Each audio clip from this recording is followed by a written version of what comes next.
நீங்க website ready பண்ணிட்டீங்க அப்படின்னா அடுத்ததா நீங்க செய்ய வேண்டியது எஸ்இஓ பண்றதுதான். எஸ்இஓனா ஒன்னும் இல்ல, சர்ச் இன்ஜின் ஆப்டிமைசேஷன். உங்க வெப்சைட்டை கூகுளுக்கு புரியுற மாதிரி கீவேர்ட்ஸ் ஆட் பண்ணி எஸ்இஓ பண்ணி அதை ஃபர்ஸ்ட் பொசிஷனுக்கு ரேங்கிங் பண்றதுதான் எஸ்இஓ. உங்களுக்கும் உங்க வெப்சைட்டுக்கும் எஸ்இஓன்றது ரொம்பவே முக்கியம். எக்ஸாம்பிளுக்கு டிஜிட்டல் மார்க்கெட்டிங் சென்னைன்னு கொடுத்தீங்கன்னா டாப் பொசிஷன்ல வெப்சைட் ரொம்பவே அழகா எஸ்இஓ பண்ணி ஸ்ட்ராங்கா கொண்டு வந்திருப்பாங்க.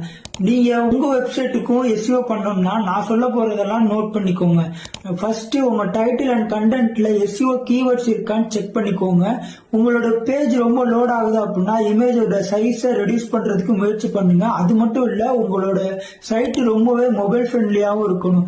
நான் சொன்னதெல்லாம் உங்கள்ட்ட இருந்தது அப்படின்னா உங்களோட சைட்டை கண்டிப்பா எஸ்இஓ பண்ணி ஃபர்ஸ்ட் பொசிஷன்ல ரேங்கிங் பண்ணலாம். நான் எப்படி எஸ்இஓ ஃப்ரீ யூஸ் பண்ணி என்னோட வெப்சைட்டை ஃபர்ஸ்ட் பொசிஷன்ல கொண்டு வந்தேன்னு சொல்றேன். இந்த வீடியோ சேவ் பண்ணிக்கோங்க.